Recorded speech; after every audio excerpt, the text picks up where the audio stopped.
All right, something just happened that we wanted to talk about because we feel it needs to be talked about, it needs to be addressed. Yeah. And this is not going to be like a crazy edited video or anything. We're literally just using the phone for this. Before we start, we know Cole's face is a little red. We were in Florida, so it's a little sunburnt. Anyways. So we just went to talk to a group of high schoolers who are considering joining the health field, and like we're talking about what we're gonna say and all that stuff as we're parking, and we see two open handicap spots, but in between them, the hash marks, there's a man parked in his truck. So we parked in one of the open spots, and Charisma walked around just to like ask him if he would move because he was just sitting there in his car. Yeah. So I parked, I got out, and I went over to the passenger side. I said, hey, can you roll down the window? And he rolls down the window. I said... Didn't he roll it down like barely any to... Yeah, like he barely rolled it down all the way. And I said, excuse me, you're parked in the hash marks and you're not supposed to park here. I need this space so I can get him out of the car. And he said, okay, do you want me to move? And I said, yes, please. He said, I'll move over to this next spot, which was another handicap spot. And I was like, well... you technically, I didn't say anything, but in my head I was like, okay, well, this is a handicap spot, you can't park there.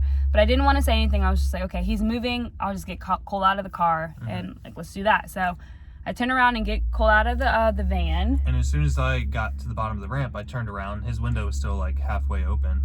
I said, excuse me. I was like, yeah. I was like, are you handicapped? And he was like, no. And I was like, oh, this is a handicap spot. He was like, oh, I know what it is. I know what it is. I do what I want. I'll do whatever I want. Yeah. I'm just like, whoa. How did we just get there? Yeah. Like, he immediately became very aggressive, very defensive. Yeah. And it went to 0 to 100 very quickly. And then Charisma was like, well, you can't park here. Like, this is a handicapped spot. And he then launched into a tirade of insults, calling Charisma like an effing whore. Yeah. And a hoe. And a B word. A B word. And then naturally, like, I'm trying to shut that down. I was like, whoa, that's not appropriate. That's way uncalled for. And then he starts cursing at me too. And he proceeds to get out of his truck and said, well, he starts to, like, he opens the door and like gets halfway out, and we just start rolling away. And as we're rolling away, like, he's continuing to yell, continuing to say things. So even further away, I turn around again. I was like, do not call her that. Like, that's not appropriate at all. That's way out of line. And then that's when he's about to get out of the car again. Yeah. And then he starts like walking out, like getting out of the car, walking towards us, and threatens us and said, I will knock both of you out. I will punch y'all in the face. And we're like, what? Like, that, it literally came out of nowhere. We approached him so kindly, so nice, and really just wanted to educate him, like, hey, you can't park here. And one, we actually needed him to move because that's the only way Cole can get out. And he was like, you could have parked over here. And I said, no, we park in the handicap spot because that's where we should park. We're not going to walk 20 miles. I park here every day. I was like, okay, well, that just makes it worse. It's not legal. So when he starts getting out of the car, we just start rolling away. Like, we're trying to get away because there's no point in arguing with stupidity. Yeah. There's no point. So we just walked away. Plus, what am I supposed to do? Like, this is one of my biggest fears, is some like big person like trying to take advantage of me not being able to defend myself, and then also coming at Charisma and threatening her, and I can't defend her. Like, that's one of my most deep-seated fears as a quadriplegic.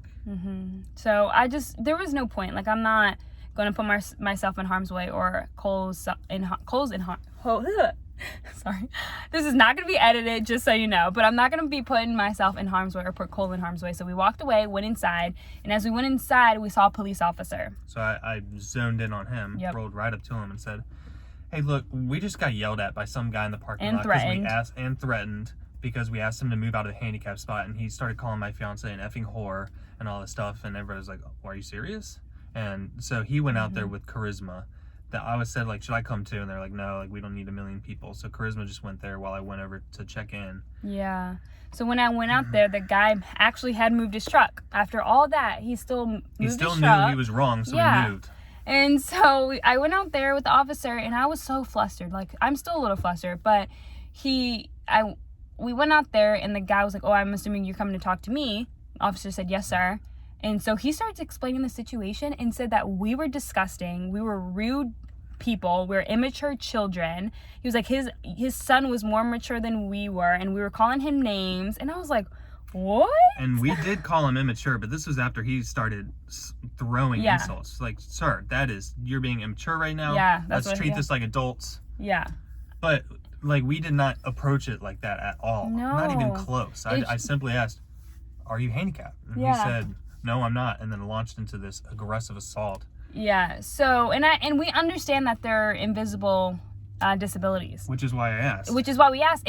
But he didn't have a placard and he didn't have a license plate. Like, he didn't have anything. So that's why we're like, okay, sir, like, according to your car, you shouldn't be parked here. And so he just lied. He kept lying. And then I looked at him. I said, sir, you called me a whore and a B word. And he said, I did not call you that. You have no proof. And in my head, I was like, I wish I would have recorded that. I actually said that loud. I said, I wish I would have filmed this.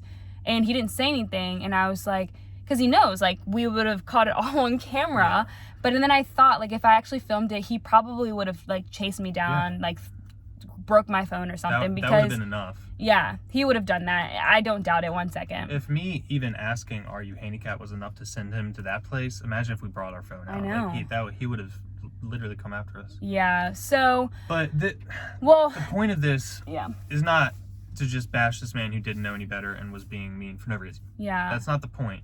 What we just want people to understand what the handicap spots are for. Mm-hmm. And also, if you were trying to advocate for yourself, advocate for other people, don't let someone like this ruin it all. Because we're flustered right now, but we're going to get over it. It'll be just fine. And next time I see somebody, I'm also going to approach them. And I've approached people in the past too. Yeah. And they've been fine. They were like, oh, I didn't understand that this is what the hash mark's for. I'm sorry, I'll move. Mm-hmm. And that was the end of it.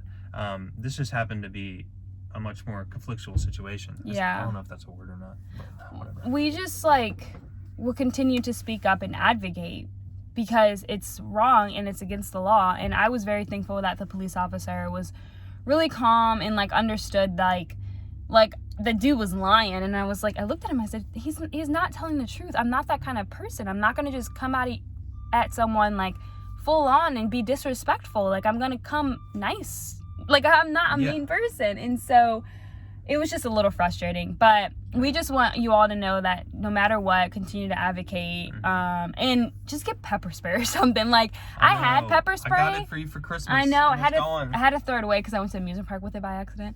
But I'm going to get it again because if someone comes and threatens us again, I need to have defense. And that is not okay.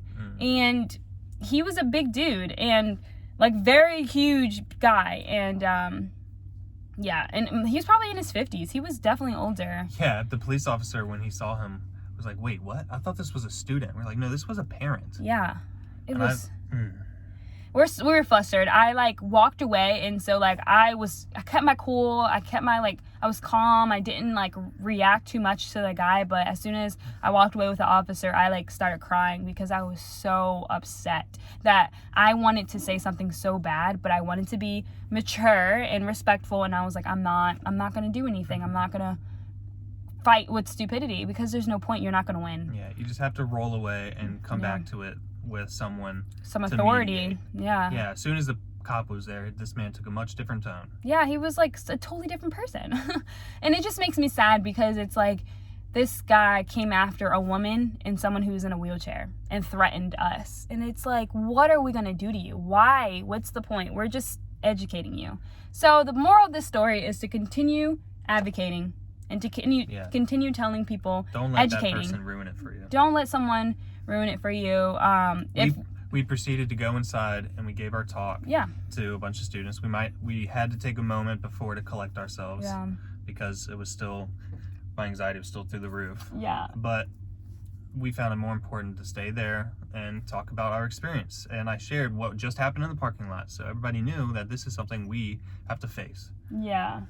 So, yes, like we said, continue advocating, continue fighting for what you fight for. And if any of you guys have experienced this yourselves, please share with us what altercation that you had and how you dealt with it, because we know Cole's mom has dealt with it a couple of times. Mom is very vocal. Yeah, and she's gotten threatened too by a guy on a motorcycle. Mm-hmm. But in her situation, I feel like your dad was there and your brother was there, and I just wish we had someone who was bigger, because I don't think he would have threatened us if it weren't just the two of us. No, No, if there was someone able-bodied who could fight back, I'm sure. Yeah. That just. I know, we're still a little flustered, but we are at the new hospital doing a little photo shoot You want to for show them them. it real quick? You want me to show the hospital? Yeah. Look how far it's come, y'all. It looks amazing. Don't know if you can see it that well or not, but we're just gonna go take some pictures for a nonprofit. Calm down. It's not gonna ruin our day. We're gonna continue Mm-hmm. doing what we're doing. We just wanted to share this story with you, and if you've gone through this, we're sorry you've gone through this, but continue advocating and fighting for what's right. So Absolutely. yeah, don't forget to like, comment, share, subscribe, and stay positive. Stay positive. Love you guys. You know, I obviously look super positive right now. You are positive. We're good. We're good. We'll be good. I just need to get over this. Sorry, trying I keep to interrupting. Bye.